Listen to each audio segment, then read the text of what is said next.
Dans l'intervalle, je fais le suivant, donc les docteurs Kelton, Baccanaille et Dufour. Vous voulez peut-être vous joindre à moi ici?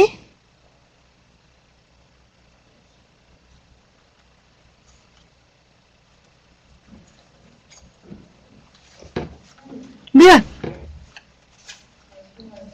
Alors, quelques secondes encore pour le vote.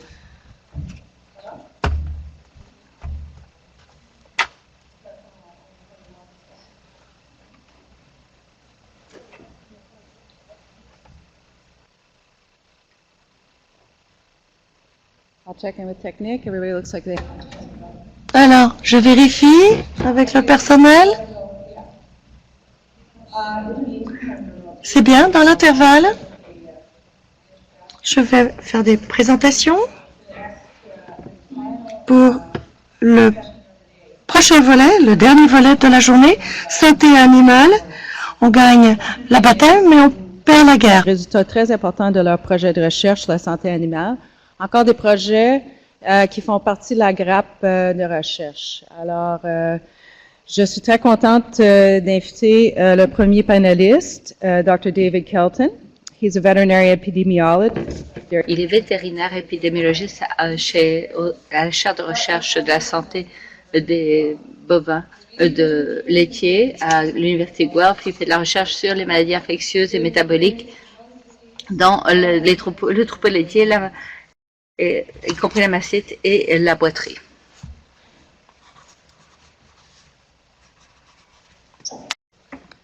Thank you very much, Shelley. Merci, Shelley. C'est un plaisir, un honneur d'être des vôtres cet après-midi. Ça m'a semblé intéressant quand j'ai été invitée à participer à ce panel. J'ai trouvé ça intéressant qu'on demande si on est en train de remporter la bataille. Et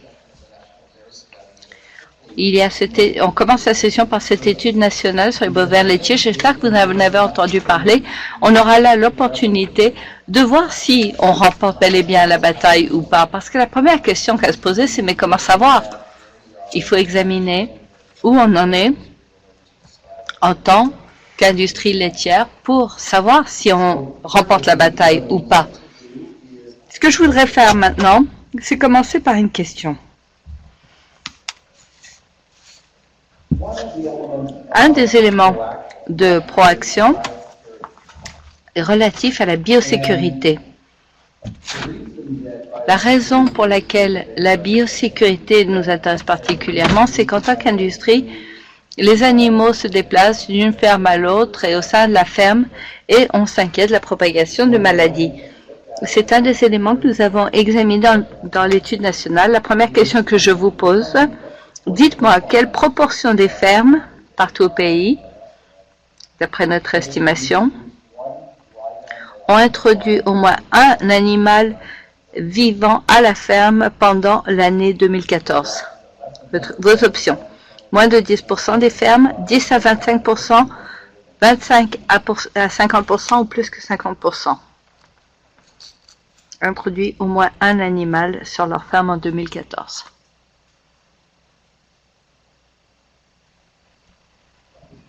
C'est amusant.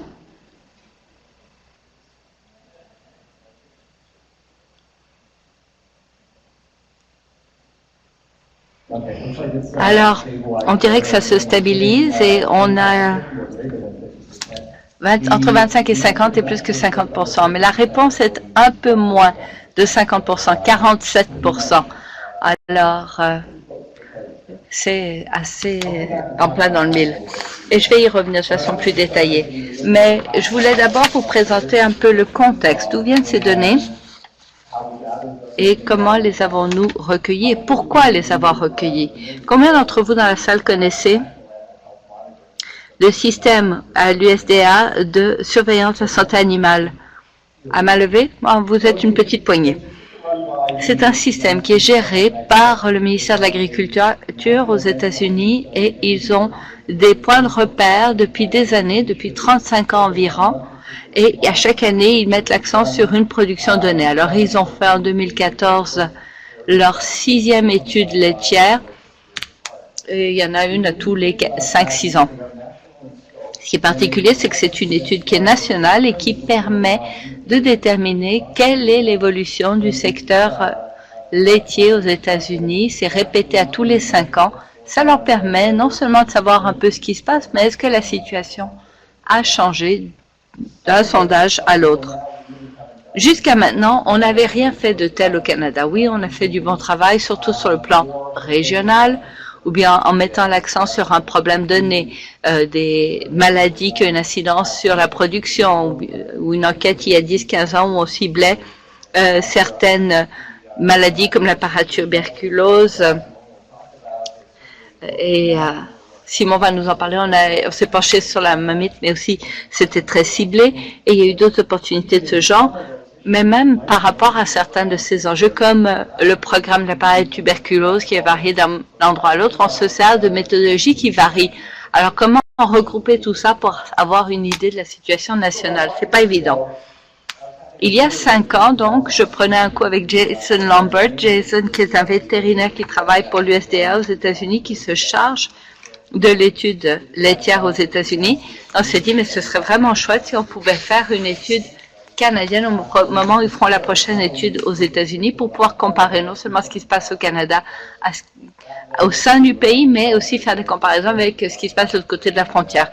C'est ce qui a permis d'initier ce projet qui a abouti et j'en profite d'ailleurs pour les reconnaître pour leur aide. Jason Burden et toute son équipe nous ont donné des idées de méthodologie et ainsi de suite. Quand on essaie de mener à bien une étude nationale, on avait 5 grands objectifs. Le premier, c'est de recueillir des données de base sur la santé, la productivité et la gestion. Deuxième objectif est estimer la prévalence de certaines maladies d'importance économique et ou zoonotique. Ensuite, étudier les différences régionales ou démographie du troupeau, gestion des maladies. Quatrièmement, évaluer l'adoption de meilleures pratiques en matière de biosécurité, recueillir le lait, bien-être animal, et enfin, produire des données comparables. Encore une fois, on s'est servi de certains mécanismes de cueillette de données qu'ils ont employés aux États-Unis dans leur étude en 2014 pour pouvoir faire des comparaisons. Oui, il y a des différences entre nos industries, mais il y a aussi des similitudes, et on avait là l'opportunité de voir qu'est-ce qu'il y avait d'un peu semblable, qu'est-ce qu'il y avait de différent. L'étude s'est faite en 3 temps. Je ne vais pas consacrer beaucoup de temps à vous expliquer tout ça, mais ça a commencé en 2014 avec une évaluation des besoins. On avait plus de 1000 participants dans le secteur laitier. Bien, beaucoup d'entre vous, j'imagine, dans la salle, avaient peut-être participé. On essaie de voir un peu qu'est-ce qui était particulièrement intéressant, qu'est-ce qui devrait être ciblé dans une telle étude nationale. On a eu un bon taux de réponse à part des producteurs laitiers et d'autres intervenants dans le secteur. C'est ce qui nous a permis ensuite de passer à la cueillette de données dans notre enquête 2015 avec une questionnaire et quelques visites à la ferme l'été dernier. Et là, nous en sommes à l'étape 3, c'est-à-dire de regrouper toutes les données, valider tout cela. Et en janvier 2016, on commence à faire l'analyse. Et je vais vous donner un aperçu de certains des faits saillants parce qu'on nous a demandé de présenter ça au groupe de travail de production. Pour l'évaluation des besoins, c'était intéressant. On a divisé nos réponses entre les producteurs, ceux qui travaillent pour le gouvernement, palier provincial ou fédéral, et en bas, c'est autres, des gens qui travaillent en nutrition, des vétérinaires, d'autres. L'important ici, c'est que la priorité numéro 1 était commune aux 3 groupes, et c'est la question de bien-être des animaux. C'est peut-être pas étonnant, parce qu'à l'époque, on parlait beaucoup du code de pratique et du développement de l'évaluation du bien-être animal. Pour les maladies, il y a encore de toutes sortes. On a essayé d'en examiner plusieurs dans notre étude, mais ce qui est intéressant, la priorité numéro 1 pour tous les groupes d'intervenants, c'était la boiterie. Et encore une fois, ça se rattache au bien-être animal. Alors, on a pris tous ces commentaires des intervenants et on a développé un questionnaire, et c'était assez volumineux, merci. 113 questions, 49 pages pour gratter la surface à peine. Alors on a ratissé très large, pas très profond. Et on a cherché certains éléments évalués et identifiés dans l'évaluation des besoins, mais on voulait aussi se rattacher à certains des projets dans la grappe laitière. On a travaillé avec Reynaldo Serre, on a aussi travaillé avec d'autres groupes pour élaborer certaines des questions sur la boiterie, par exemple, pour essayer de leur donner un point de vue national sur certains des éléments qu'ils examinaient et pour que ce soit fait de façon plus détaillée. Le questionnaire était disponible en anglais et en français, c'était surtout en ligne, mais il y avait aussi, certains producteurs pouvaient demander une copie papier ou même compléter par entrevue téléphonique. Étant donné la portée de l'étude, je profite de l'occasion. Je sais qu'il y a des représentants des producteurs laitiers des offices partout au pays. On a eu une collaboration extraordinaire des 10 offices provinciaux. Pour accomplir une telle tâche, il fallait que nous ayons des listes de producteurs et il fallait désidentifier les données pour pas avoir d'identificateur individuel des producteurs. La seule façon de le faire, c'était par le biais des offices provinciaux. Nous en sommes reconnaissants. Et nous avons eu accès à cela grâce à nos relations dans les régions. Il y a une photo qui manque, à l'ouest, il est censé y avoir une photo aussi. Ah, il manque d'un côté, mais pas de l'autre. Jocelyn-du-Buc, au Québec, Redcliffe, dans l'Atlantique, étaient nos spécialistes. Alors, merci aux offices et aux associations de producteurs qui ont aidé. Étape 1, questionnaire. Nous avions parlé au départ d'avoir un échantillon aléatoire, mais en fin de compte, on a décidé d'inviter tous les 11 962 producteurs au pays pour qu'ils participent et voir ce que ça donne. Le jour où on a envoyé l'invitation, je vous dis, j'ai eu des cheveux blancs de plus. Je me faisais des cauchemars en me disant, il n'y a personne qui va répondre. C'est un long questionnaire. Quel va être le taux de réponse? Eh bien, on a plus de 1300 producteurs qui ont répondu partout au pays, un peu plus de 11%, ce qui est phénoménal. Dans mes rêves les plus fous, j'espérais environ 1100, alors c'était un bon taux de réponse, on est très reconnaissant. Comme j'ai dit, on a regroupé tout ça et on commence tout juste à voir les données et ce qu'on peut en tirer.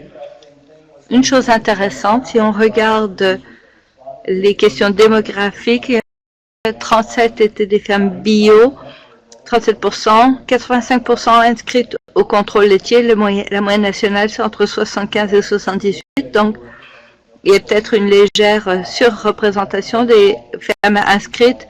59% stabilisation en 3V, 38% stabilisation libre, 3% litière équilibrée, 12% utilisent des systèmes de traite robotisés. Alors, une bonne représentation de l'ensemble de l'industrie. Après les réponses, c'est dans une des questions demandées aux producteurs, est-ce que vous seriez prêt à participer à un exercice de suivi, c'est-à-dire une visite à la ferme pendant l'été 2015? Plus de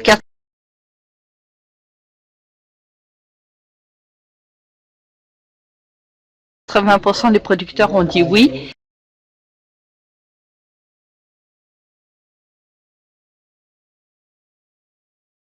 Et nous avons organisé ces visites, des visites régionales.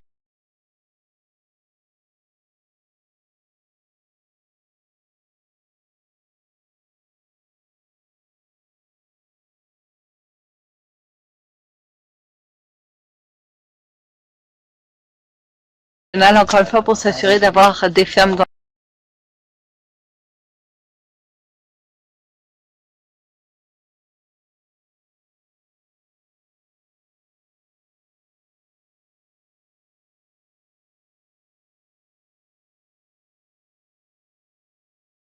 chacune des provinces et nous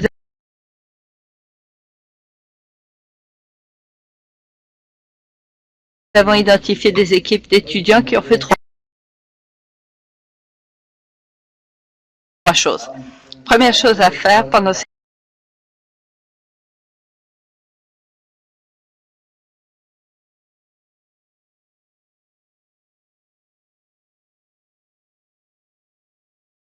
ces visites, c'était de valider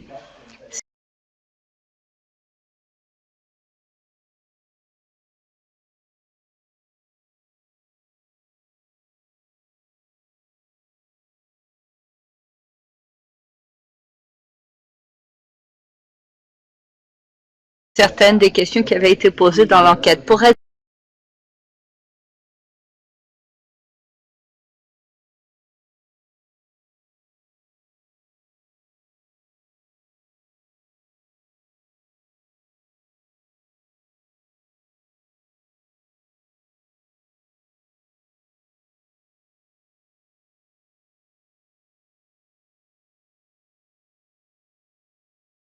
sûr que les producteurs faisaient bel et bien ce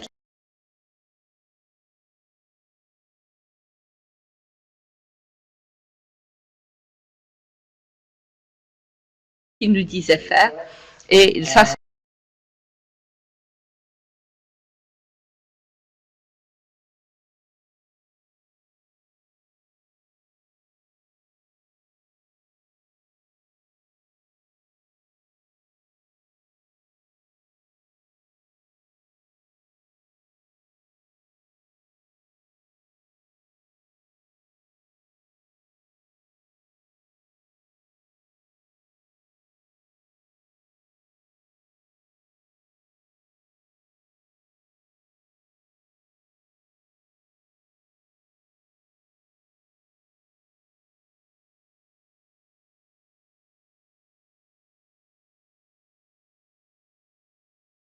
ça donne dans l'ensemble de très bonnes nouvelles.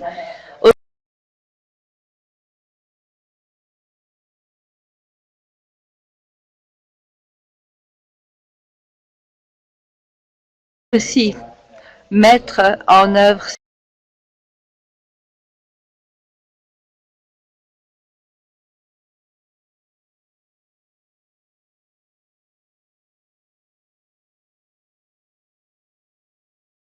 certains aspects de proaction soins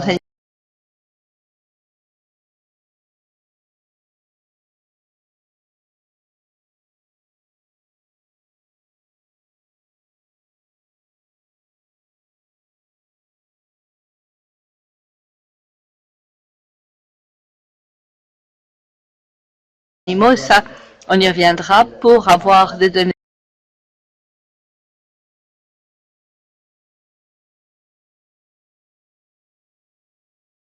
de la maladie. On est en train de faire ça. Alors voici certains des résultats. Je vous le répète, c'est très hâtif, mais on s'est intéressé entre autres à la biosécurité. Jocelyne Dubuc et son équipe à l'Université de Montréal se chargent de ce projet. Nous avons aussi Sheikh Rahman, qui est un étudiant de doctorat, et on se penchait sur la pratique en matière de biosécurité. Je vous ai déjà dit que 47% des fermes avaient acheté au moins un animal en 2014.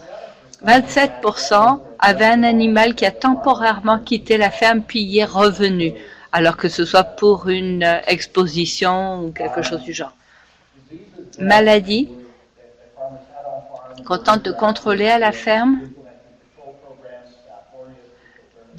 Métastaphe, dermatite digitale, teigne, ça c'est intéressant. Et puis, qui n'avait pas, mais qui voulait éviter de voir à la ferme BVD, paratuberculose, et puis en troisième rang, des maladies qui sont des maladies étrangères, et on a parlé de la fièvre afteuse, 43% volontairement pris tuberculose. Alors c'est à peu près ce à quoi on pourrait s'attendre du point de vue national. L'autre chose qu'on voulait examiner, et j'ai indiqué que pendant les visites à la ferme, on avait mis en œuvre une partie de l'évaluation du bien-être animal parce qu'il y avait tous ces intérêts pour les soins aux animaux. On s'est dit, pour mesurer tout ça, servons-nous des mêmes processus que Proaction allait mettre en œuvre pour pouvoir établir peut-être des points de repère, des points de comparaison pour la suite des choses pour le secteur laitier. Alors, du point de vue de la boiterie, à gauche, vous voyez la stabulation libre. Et là, on mesurait la boiterie, même quand c'est très subtil. Alors, on avait un seuil très faible pour identifier la boiterie. Et vous avez la stabulation entravée. à gauche et vous voyez, ça fait partie de l'évaluation de proaction avec pour un résultat positif, il fallait montrer deux résultats positifs et vous voyez moins de 25% en moyenne pour la stabilisation libre et un petit peu plus que 30% en stabilisation entravée. Alors, encore une fois, je pense que c'est une représentation raisonnable de la situation actuelle de notre industrie. C'est important d'avoir des points de repère. Ça nous donne l'opportunité de montrer que nous pouvons faire évoluer les choses. Nous avons l'opportunité d'avoir une amélioration continue. Pour conclure, je vais vous poser une deuxième question. 371 fermes visitées durant l'été 2015. L'autre chose que nous notions, c'était les jarrets. Est-ce qu'il y avait des blessures aux jarrets?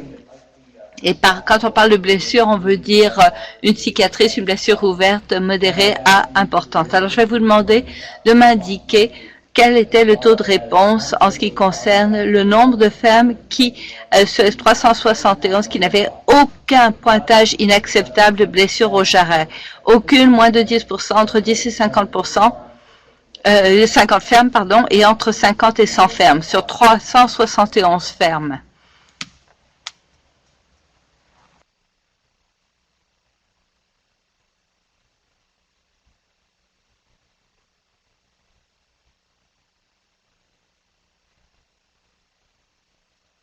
Bon, on semble vous trouvez la réponse la plus commune, B, moins de 10 fermes. Eh bien, les nouvelles sont en fait très bonnes. C'est entre 10 et 50, c'est 43 sur 371, 12% qui n'avaient pas un seul pointage inacceptable. Alors, c'est une bonne nouvelle.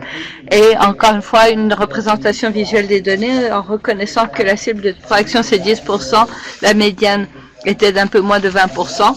Et à gauche, vous trouvez ces 43 fermes sans aucune blessure au jarret et vous voyez la progression.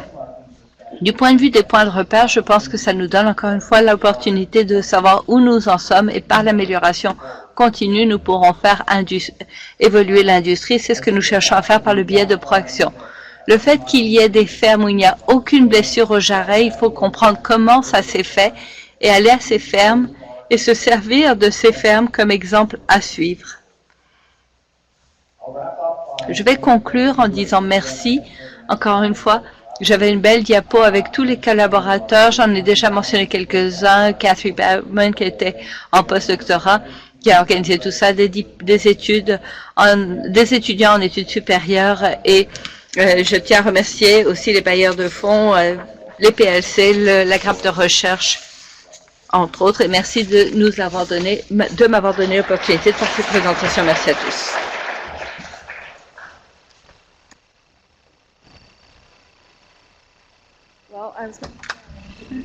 J'allais dire que notre prochain conférencier se passe de toute présentation, mais je vais le présenter quand même.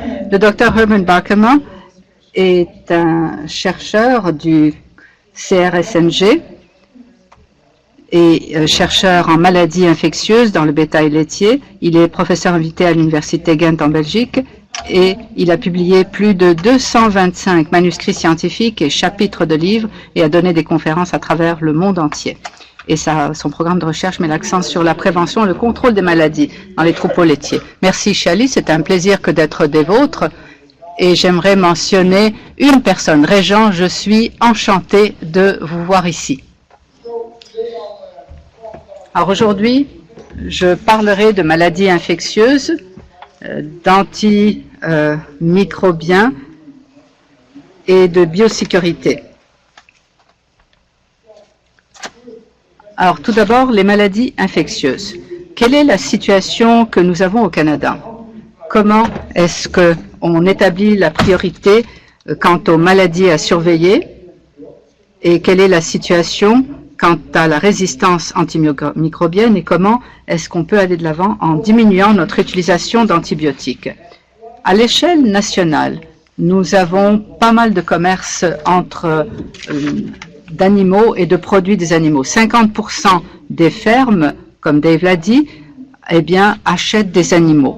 Si vous regardez sur une période de 5 ans, ça se rapprocherait de 90%. Donc, il y a beaucoup d'animaux qui vont d'une ferme à l'autre. Et nous avons de nouvelles maladies qui émergent. J'espère qu'on n'aura pas le Schlumberg qui nous viendrait de l'Europe.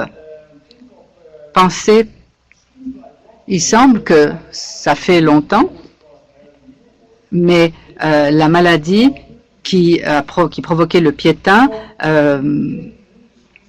eh bien, nous a frappé il y a 20 ans et il y a toujours de nouvelles maladies et on n'en a pas éradiqué une seule au Canada. Et nous n'avons pas de programme pour l'éradication des maladies. Oui, on a un programme pour la leucose. Nous avons 23 fermes qui participent dans cette étude sur la leucose bovine.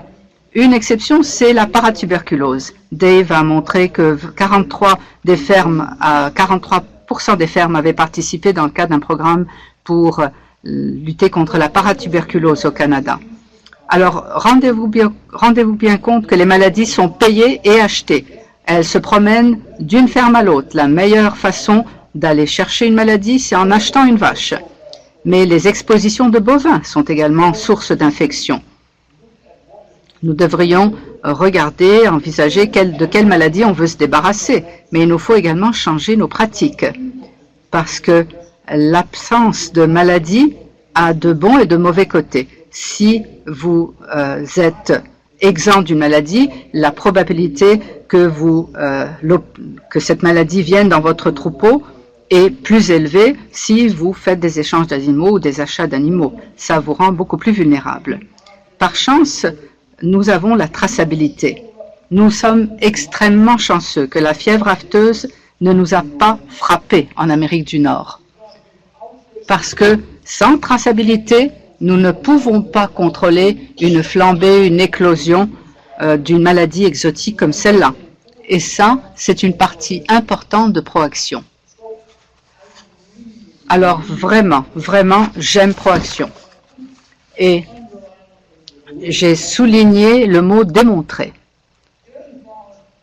Les producteurs laitiers font un bon travail, mais il faut qu'ils le démontrent.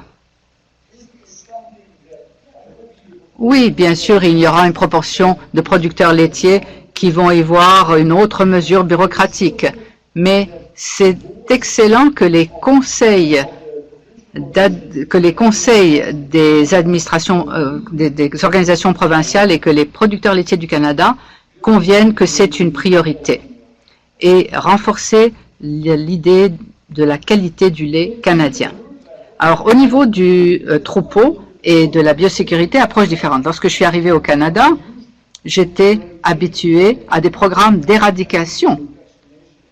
Alors, pas tout contrôlé par la vaccination comme c'est fait en Amérique du Nord. Et nous savons tous que les vaccins ne sont pas efficaces à 100%. Et certains des vaccins sont un petit peu mieux que de l'eau, tout simplement. Alors, ce qui est extrêmement important, si on veut contrôler la maladie, c'est la régie, c'est la mentalité qu'il faut changer. Et à ce moment-là, oui, un vaccin peut vous aider à vous éliminer ou vous départir d'une maladie. Et ensuite, l'élevage fermé, ça c'est un élément important. Et il ne faut pas oublier les taureaux non plus. Un taureau de rattrapage qu'on sollicite par année peut ramener avec lui des maladies. Ensuite, il faut réduire la propagation des pathogènes à la ferme. Par exemple, les pathogènes contagieux du pic, comme le Staph aureus. Alors, un grand nombre de maladies se propagent d'une vache, de la vache au veau, comme la paratuberculose, la diarrhée virale bovine ou la leucose. Alors, lorsque vous avez des maladies sur vos fermes, rendez-vous-en bien compte. On vient de terminer un essai où on a regardé la transmission de veau à veau de la paratuberculose. Et ça semble être majeur. On a placé des veaux entre eux, on en a infecté certains, et nous avons mis des vaches et des veaux négatifs. Eh bien, 7 sur 14 des veaux qui n'étaient pas infectés ont eu l'infection des autres. Donc, la transmission de veau à veau peut être majeure. La propagation peut se faire. L'étude qui a été effectuée par Dave est d'une importance majeure parce que si on ne sait pas où on se situe, on ne peut jamais décider de sa destination. Nous avons à Proaction un certain nombre de cibles, certains niveaux qu'il faut atteindre à la ferme. Au niveau de la boîterie, eh bien, le pourcentage est plus élevé que la cible qu'on s'est fixée. Donc, il reste du travail à faire. Parce qu'il existe des fermes avec une prévalence plus faible. Nous avons des fermes, comme Dave l'a dit, où il n'y a pas de lésion au jarret. Alors, il nous faut apprendre de ces fermes et mettre en œuvre les mesures que ces fermes appliquent. Il y a une raison pour laquelle ces fermes n'ont pas de lésions au jarret. Alors là, on peut établir ses priorités si on est au courant de ce qu'on a. Alors le Canada n'est aucunement un chef de file en matière d'éradication des maladies. On est bien meilleur que les États-Unis. Les États-Unis, c'est presque un pays sous-développé du point de vue de l'industrie laitière, à mon point de vue, si on regarde du point de vue du contrôle des maladies, j'entends, mais nous faisons de mieux en mieux. Mais on n'est pas aussi bon que certains pays de l'Europe du Nord. L'Europe, par exemple, du Nord est exempte de leucose. L'a reçu en 85 du Canada, ça a été transmis par de la semence, et ensuite l'a éradiqué à nouveau. Leptospirosis, même chose. Et c'est ce qui cause la fièvre vitulaire et une maladie humaine. Si vous-même devenez très fatigué et que vous avez des douleurs musculaires ou au cou, c'est sans doute en raison du leptospirosis. Nous avons certaines personnes dans l'industrie laitière qui sont devenues invalides à raison de la leptospirosis. Et on ne sait pas, on n'a aucune espèce d'idée du nombre de fermes infectées. La salmonellose, une maladie très transmissible dans un grand nombre de provinces. Neospora caninum, qui provoque des avortements spontanés, la maladie de Johnny, la paratuberculose, j'ai mis un astérisque. Si c'est une question, si c'est une maladie zoonotique. Alors, il y a des programmes de contrôle de maladies à travers l'Europe que nous pourrions utiliser. Et il y a beaucoup d'inquiétudes concernant les maladies transmises par les animaux dans la population humaine. Nous avons maladie après maladie qui nous vient des animaux, pas des vaches laitières plus particulièrement. Par exemple, le SB était la dernière. Et ça n'a pas été majeur au Canada, mais regardez ce qui est arrivé au Royaume-Uni. Alors, nous n'avons pas éradiqué, aucune maladie et de nouvelles maladies se déclarent. Et on a des programmes de biosécurité, mais il faut absolument que les gens comprennent pourquoi nous voulons prendre certaines mesures. La prévention de la fièvre afteuse est quelque chose de complètement différent par rapport à la prévention de la dermatite digitale ou de la dermatite à staphylocoque doré. Alors la biosécurité, c'est une très belle expression, mais il faut envisager des mesures particulières pour des maladies particulières. Et souvent, les gens n'ont aucune espèce d'idée de ce que ça veut dire, donc il faut que ce soit vraiment associé à une maladie en particulier. Et il nous faut établir une priorité quant aux maladies à contrôler. Par exemple, le potentiel zoonotique transmissible de l'animal à l'humain, ça c'est majeur. Et ça, il faudrait cibler ces maladies-là. De plus, nous devons nous protéger dans l'industrie, dans la filière laitière. Ensuite, il y a l'impact économique important à considérer. Ensuite, la possibilité, les aspects sur lesquels on peut agir. On a choisi, par exemple, le plus difficile, la paratuberculose pour commencer, mais on l'avait en raison du potentiel zoonotique possible et en raison de l'impact économique important de la paratuberculose.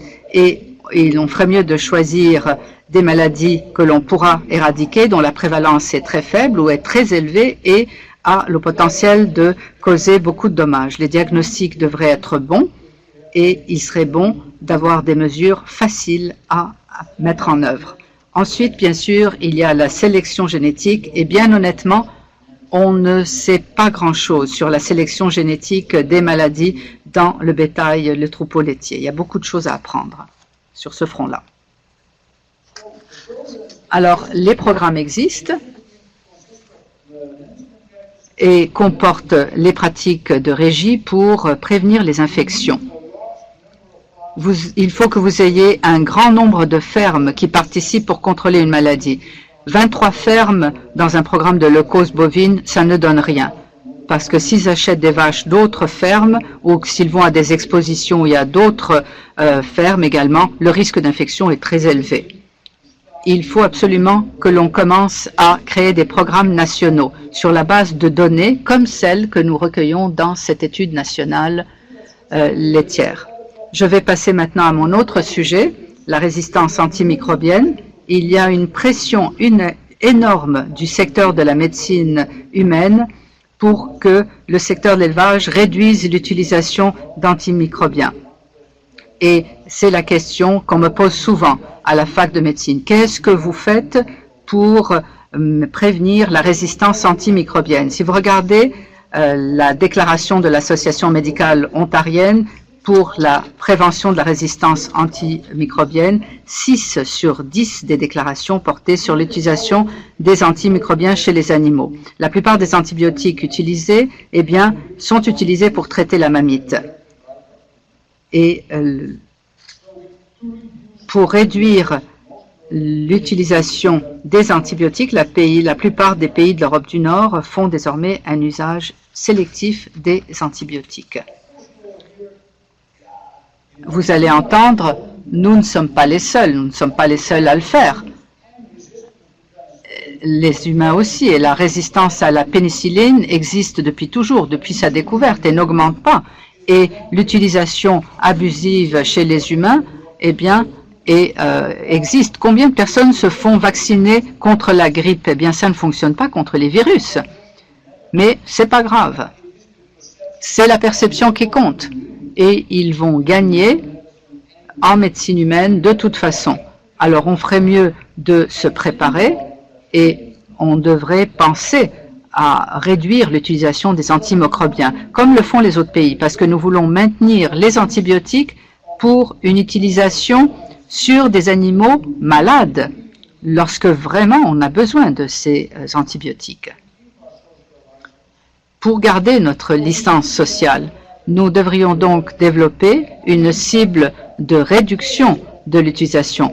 Alors, j'ai toujours, je connais la mamite et les antibiotiques, mais ça ne sera pas possible dans la décennie à venir. Comme ils l'ont fait aux Pays-Bas. Aux Pays-Bas, ils ont commencé en 2010 avec une réduction et ils ont atteint cette réduction dans l'utilisation des antibiotiques de 70%. Et ça a été rendu possible grâce à la collaboration de plusieurs organisations, incluant l'industrie laitière. Mais l'incidence de la mamite clinique a légèrement augmenté.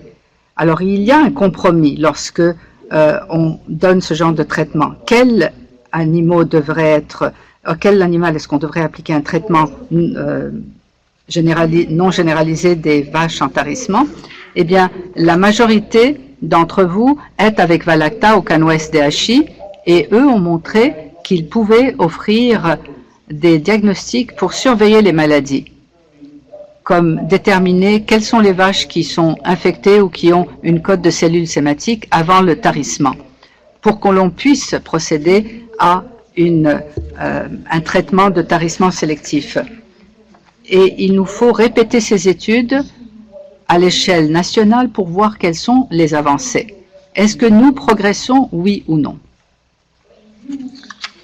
Alors, vous devez déterminer quelles sont vos priorités par rapport aux maladies et les choisir, les sélectionner. Mais sélectionner les maladies qui susciteront une participation élevée. La surveillance seule ne suffit pas. Il faut que vous ayez également des conseillers qui soient à jour sur la façon de contrôler les maladies. Alors, les possibilités sont infinies. On a beaucoup de retard par rapport à l'Europe du Nord. Comme je l'ai dit, Proaction est un excellent point de départ, mais ce n'est qu'un point de départ. Nous avons besoin de programmes de prévention et de contrôle des maladies coordonnés. Il nous faut penser à la réduction de l'utilisation des antibiotiques. On a besoin de recherche. C'est toujours dangereux lorsqu'un chercheur vous dit « il faut que l'on fasse plus de recherche ». Mais nous devons savoir quand est-ce qu'il faut appliquer un traitement généralisé des vaches en tarissement, sur quelles vaches l'utiliser, sur quelles vaches ne pas l'utiliser. Et nous devons travailler ensemble là-dessus. Alors, je voudrais remercier tous ceux qui ont financé ma chaire de recherche. La façon dont on travaille ensemble est fabuleuse au Canada pour financer la recherche. Lorsque nous arrivons au Canada en tant que chercheurs, c'est comme si nous étions chez nous. Alors, et surtout parmi les PLC. Oui, on vous stimule de temps en temps, en tant que producteur laitier, vous nous stimulez également à faire mieux, mais venir parmi les producteurs laitiers, c'est comme venir chez nous. Merci.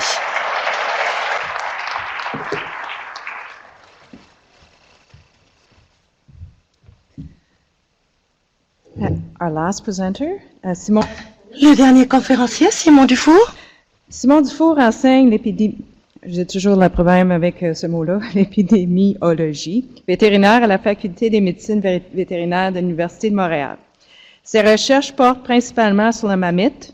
Il est également directeur du réseau canadien de recherche sur la mamite bovine et la qualité du lait, un réseau de chercheurs composé de plus de 35 chercheurs, un réseau de recherche avec 35 chercheurs provenant de 9 universités canadiennes et d'un centre de recherche d'agriculture et agroalimentaire Canada.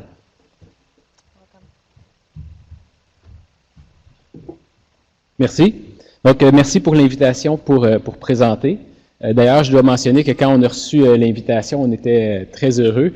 Dave, par contre, a émis le commentaire « Pourquoi tu m'as mis dans une session avec des personnages aussi douteux? » je dois avouer que je partageais tout à fait son avis aussi à ce sujet-là. Donc, vous essayerez de deviner qui sont les personnages douteux dans notre groupe.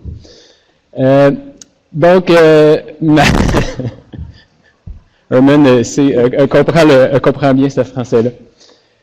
Donc, ma présentation s'intitule « La mamite, un problème complexe, des solutions multiples ». Pourquoi un problème complexe? D'abord, quand on parle de mamite, on parle de deux problèmes de santé. On parle de mamite sous-clinique, donc une inflammation, mais sans signe visible comme tel. Puis le plus souvent, on le mesure avec le comptage des cellules somatiques, tout simplement. Mais on parle aussi de mamite clinique, donc une inflammation avec des signes visibles.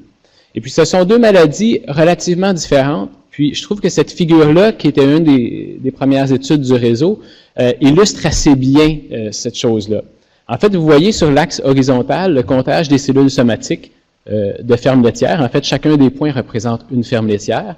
Et sur l'axe vertical, vous voyez le nombre de cas de mamite clinique sur ces fermes-là dans une année. J'aimerais ça que vous essayiez de répondre déjà à cette question-là, voir si vous voyez la même chose que moi quand je regarde ce graphique-là. Selon vous, quand le comptage des cellules somatiques augmente, est-ce qu'on voit plus de mamite clinique, moins de mamite clinique, ou si c'est finalement pas si clair que ça, la relation entre les deux? Donc, je vous laisse compiler tout ça. Ah, tu ne l'as pas mis dedans? Bon, alors levez la main, levez votre téléphone, ceux qui pensent que la mamite augmente. Levez la main, ceux qui pensent que la mamite diminue. Ceux qui ne trouvent pas ça clair. Eh bien, vous avez vu exactement ce qu'il y avait à voir dans cette figure-là. Il n'y a pas de relation claire entre la mamite clinique et le comptage des cellules somatiques. Donc, en fait, vous voyez qu'il y a certaines fermes qui ont un comptage des cellules somatiques très bas, mais qui ont quand même beaucoup de mamite clinique. Il y a d'autres fermes qui ont un comptage des cellules somatiques très élevé et qui n'ont pas de mamite clinique. Puis, en fait, il y a des fermes aussi, malheureusement, qui se trouvent à avoir les deux. Donc, on a deux problèmes de santé très différents comme tels. L'autre problématique, c'est qu'en fait, on a plus d'une vingtaine ou d'une trentaine de bactéries différentes qui peuvent causer la mamite. Donc, non seulement on a deux maladies différentes, mais en plus, on les redivise encore par 20 ou par 30. Donc, on a pratiquement 30 ou 60 maladies différentes quand on parle de mamite comme telle. C'est pour ça que c'est si difficile aussi à le contrôler complètement. Si vous pensez, par exemple, à la leucose, c'est un virus. La paratuberculose, c'est une espèce de bactérie. Mais là, on a énormément de bactéries différentes qui se comportent toutes différemment. Donc, si je reviens au titre de la session que Shelley nous avait donné, où est-ce qu'on est en train de perdre la guerre malgré qu'on gagne quelques batailles, bien, je peux vous dire déjà que pour la mamite, étant donné la complexité du problème, on ne pourrait jamais gagner la guerre et éradiquer complètement cette maladie-là. Si en sortant d'ici, le board des producteurs laitiers du Canada me dit « Simon, on te donne 100 millions pour la recherche dans les 5 prochaines années, puis tu vas nous arrêter ça, la mamite », je vais me coucher très stressé ce soir. Parce que je le sais que j'y arriverai pas, c'est pas une question d'argent. On peut gagner des combats, par exemple. Il y a énormément de solutions qu'on développe et on peut gagner beaucoup de combats. Donc, je vais vous présenter aujourd'hui un peu des recherches qu'on fait au Réseau canadien de recherche sur la mamite bovine. Donc, en fait, dans le cadre de la grappe laitière, il y avait 11 projets qui étaient financés au réseau dans le cadre de la grappe laitière. 9 universités différentes, donc des chercheurs de partout au Canada. On travaille beaucoup en collaboration aussi ensemble sur ces projets-là. Des chercheurs aussi de un centre d'agriculture agroalimentaire Canada. Et puis, en fait, on a des chercheurs à l'international aussi qui travaillent avec nous, donc l'Université de Ghent, Bristol, puis Utrecht. Et en fait, ces chercheurs-là, donc, nous aident, ils viennent travailler, en fait, sur nos problématiques canadiennes comme telles. Je ne pourrais pas vous présenter les 11 projets en 12 minutes. Donc, ce que j'ai choisi de faire, c'est de vous présenter les en profondeur. 2 projets très différents pour vous donner une idée de l'étendue des recherches qu'on fait. Donc, un projet qui est beaucoup plus laboratoire, beaucoup plus recherche fondamentale, puis un autre projet qui est beaucoup plus appliqué à la ferme. Puis ensuite, je vais simplement vous mentionner les autres projets sur lesquels on travaille sans vous donner de résultats pour que vous sachiez un peu ce qui se passe présentement au réseau. Qu'est-ce que c'est que ça? OK. Donc, le premier projet dont je vais vous parler, c'est un projet pour le développement d'un nouveau traitement comme tel. C'est un projet, en fait, d'antibiotiques contre les staphylocoques aureus. Ça a été initié par François Malouin de l'Université de Sherbrooke avec ses collègues. Puis c'est un projet qui a débuté, en fait, en 2006, puis qui pouvait avoir l'air de quelque chose de très, très fondamental au départ. En fait, François cherchait à identifier quels sont les facteurs de virulence, je vous explique c'est quoi tout de suite après, que les Staph aureus utilisent quand ils veulent causer une infection du pli. Les facteurs de virulence, en fait, c'est les outils qui sont nécessaires pour la bactérie. C'est les outils que la bactérie doit utiliser pour causer l'infection. Puis, le but premier de ces recherches-là, en fait, le but qui était visé, c'était que si on était capable d'identifier quels outils sont nécessaires, on pourrait peut-être développer un vaccin exactement contre ces outils-là. Donc, c'était l'idée. Puis, en fait, ce projet-là a bien évolué, puis je peux vous dire qu'en janvier, donc il y a moins d'un mois, il y a eu une entente qui a été prise avec une compagnie pharmaceutique. C'était supposé être officiel au moment de notre rencontre, et finalement, ça ne l'est pas encore, donc je ne peux pas vous dire le nom de la compagnie.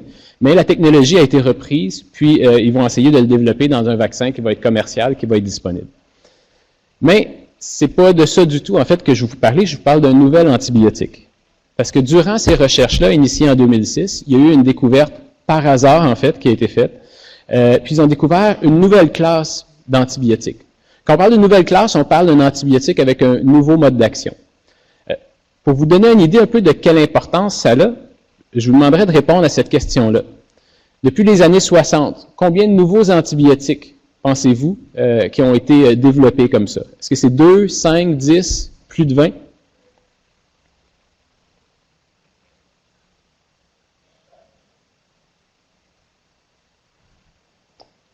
Donc, 2 semble être la réponse la plus fréquente, mais il y en a qui pensent jusqu'à presque 20, 5 ou 6 semble quand même être une bonne possibilité. En fait, il y a effectivement que 2 nouveaux ou nouvelles classes d'antibiotiques qui ont été découvertes depuis les années 60. Donc, dans la première moitié du siècle, du 20e siècle, il y a eu énormément de développement, plein de classes d'antibiotiques qui ont été découvertes. Puis, depuis 60 ans, en fait, on découvre presque rien de nouveau. Donc, tous les nouveaux antibiotiques que vous voyez arriver sur vos fermes, c'est toujours la même classe. On les améliore, ils vont aller chercher un peu plus de bactéries, mais c'est pas des nouveaux modes d'action, c'est pas quelque chose de si différent que ça. En fait, cette découverte-là a été classée comme parmi les 10 découvertes scientifiques de l'année dans un magazine scientifique québécois. Donc, cet antibiotique-là est actif contre les Staph aureus, ce qui est intéressant. Il se développe peu de résistance, ce qui est encore une fois intéressant. Puis on a pu démontrer que ça diminuait les comptes de bactéries chez les souris, puis ensuite chez les vaches. Dans le cas des projets de la grappe laitière 2, on visait 2 choses. Essayer d'améliorer la molécule pour qu'elle soit un peu plus stable, tout en maintenant son efficacité. Puis deuxièmement, confirmer ensuite l'efficacité des nouvelles molécules qui ont été développées, puis leur sécurité aussi, leur innocuité chez les vaches laitières. Alors, dans les deux cas, on a pu démontrer qu'il y a plusieurs molécules qui ont été développées. Il y en a une qui a été retenue qui fonctionnait un peu mieux, puis elle était efficace chez les vaches laitières et elle était sécuritaire aussi chez les vaches laitières. Donc, le projet se poursuit. Il y a eu une entente avec Elanco, une autre compagnie pharmaceutique, pour reprendre ce produit-là. Et Elanco, maintenant, avec le CRSNG, investissent pour finaliser de développer le produit, pour essayer de l'amener à une forme qui va pouvoir être mise en marché. Il y a deux étudiants qui ont été formés durant ce projet-là, donc Véronique Bailey, que vous voyez à droite, puis Amer Assi, qui n'est pas sur cette photo-là, malheureusement. Vous voyez François Malouin au milieu. Donc, un projet très fondamental. Vous voyez aussi le pas de temps quand même. Ces trucs-là ont commencé en 2006, donc presque 10 ans pour arriver à, finalement, peut-être des produits qui vont être mis en marché. Mais c'est pour illustrer aussi quand même, c'est important d'investir dans la recherche fondamentale parce que ça peut amener à des débouchés vraiment intéressants, des choses complètement nouvelles. Le deuxième projet que je vais vous présenter, c'est quelque chose de beaucoup plus appliqué. En fait, on s'intéresse à la mamite clinique et en particulier aux récidives de mamite clinique comme telle.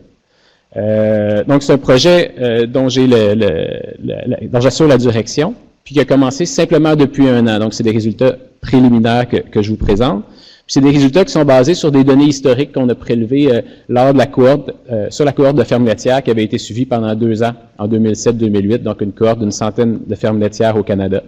Puis, en fait, vous vous rappelez, possiblement ceux qui connaissent cette étude-là, qu'on avait gardé tous les bactéries, en fait, qui avaient été récoltées. Puis donc, on continue à travailler sur ces bactéries-là depuis, et puis sur la base de données. Donc, en fait, ceux qui ont des fermes laitières, vous le savez, les vaches, lorsqu'elles ont un cas de mamite clinique dans leur lactation, un premier cas, pratiquement 1 sur 3 va en avoir un deuxième, un troisième, un quatrième dans la même lactation. C'est quelque chose d'extrêmement frustrant d'avoir toujours les mêmes vaches, donc on dirait qu'il y a peu d'immunité qui se développe.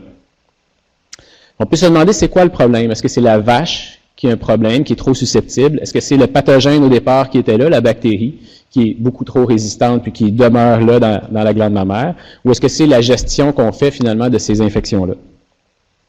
Donc, les résultats que je vous présente aujourd'hui, principalement sur ce qu'on a pu voir au niveau de la vache. Donc, ce que je vous présente, c'est les données sur l'axe des X. Ici, vous voyez le nombre de jours suivant le premier cas de mamite clinique. Donc, au départ, tout de suite après la mamite clinique, évidemment, il n'y a aucune vache qui a eu de récidive. Puis ensuite, on se met à les suivre dans le temps, puis là, on voit des récidives commencent à s'ajouter comme ça. On a de plus en plus de vaches, en fait, qui ont des 2e cas, des 3e cas de mamite clinique qui s'accumulent. Puis ce que vous voyez déjà assez visuellement, c'est que les vaches, à leur première lactation, c'est beaucoup moins fréquent, les récidives. En fait, 2 fois plus fréquent chez nos vaches plus vieilles. Ça, c'est intéressant parce qu'on savait déjà que les premières lactations ont moins de mamite clinique au départ. Bien, quand ils ont des mamites cliniques, ils ont moins d'incidents, ils ont moins de cas répétés par la suite. Donc, ça arrive moins souvent. On a pu voir aussi que les jours en lait, le moment où le premier cas se produit, est extrêmement important. Si le premier cas se produit durant les 2 premières semaines, bien, en général, il y a moins de récidives dans ces cas-là. Donc, ils se comportent différemment. Par contre, les récidives ont tendance à arriver plus rapidement. Donc, nos vaches qui ont leur premier cas de mamite dans les 2 premières semaines, bien, dans les mois qui suivent, ils sont plus à risque d'avoir une récidive, mais au total, dans leur lactation, ils en ont beaucoup moins. Donc, ça va faire un plateau et ça s'arrête complètement. Alors que les autres vaches, elles, continuent à accumuler des cas, ça continue à monter. Donc, ce que ça nous indique, c'est que les mamites cliniques, dans les 2 premières semaines de la lactation, vont se comporter extrêmement différemment pour le reste de la vie de l'animal, ou le reste de la lactation de l'animal, que les mamites cliniques qui sont arrivées plus tard durant la lactation. On pense que probablement les pathogènes impliqués vont expliquer en bonne partie ces résultats-là. Il y a un étudiant qui travaille là-dessus, le très souriant Hossein Jamali, que vous voyez ici. Vous voyez que nos étudiants sont heureux, hein? Puis, la suite du projet, donc dans les prochaines années, on va travailler sur les bactéries comme telles, sur la gestion aussi comme telle des fermes, donc on va avoir d'autres résultats pour ça. Alors, je présente rapidement les autres projets, sans rentrer dans les détails, sans présenter les résultats. On a un projet qui est mené par Pierre Lacasse, vous voyez Samuel Langto, l'étudiant au centre, qui cherche à développer un traitement qui permettrait d'attirer les cellules somatiques au bout du canal du trachyon au moment du tarissement. Donc, il y ait plus de cellules de défense du système immunitaire au moment où on tarit les vaches et à un endroit où on a besoin de les retrouver. Donc, l'idée, c'est de développer un traitement qui pourrait être jumelé avec les traitements au tarissement conventionnels. On a un autre projet qui est mené par Dr. Roy, qui est ici, et Fidèle d'ailleurs est là aussi dans la salle, son étudiant, qui vise à développer des nouvelles stratégies de traitement au tarissement pour essayer d'identifier les quartiers qui ont réellement besoin d'être traités. Puis on espère, avec ce genre de stratégie-là, de diminuer d'environ 50% les antibiotiques qui sont utilisés au tarissement. Herman vous disait comment c'est important l'utilisation des antibiotiques à essayer de réduire. C'est une avenue qu'on veut explorer. On a un projet sur des nouveaux tests diagnostiques pour être capable de prédire est-ce qu'un Staph aureus a plus de probabilité d'être chronique, donc de demeurer, ou est-ce que ça n'en serait pas un qui serait traitable? Parce qu'en fait, il y a une certaine variabilité dans les Staph aureus. Puis donc, on voudrait développer un test diagnostique sur ça. On a un autre projet diagnostique pour valider une technologie qui existe présentement dans les laboratoires humains et qui pourrait nous permettre d'identifier les bactéries de la mamite à moindre coût, plus rapidement, puis de manière plus précise. On a un autre projet avec Trevor DeVries, je sais qu'il est dans la salle quelque part, je l'ai vu tout à l'heure, sur les stalles comme telles, le dessin des logettes, le design des logettes, et les litières qui sont utilisées, et à savoir qu'est-ce qui est le mieux pour le confort des vaches, puis pour la santé de la glande mammaire. Et le projet que Coralie vous a présenté dans sa thèse en 180 secondes sur des molécules qui pourraient permettre de disperser le biofilm que nos bactéries de la glande mammaire produisent. Et j'en arrive presque à la fin, ça ne sera pas long. Donc, un projet de Herman avec son étudiant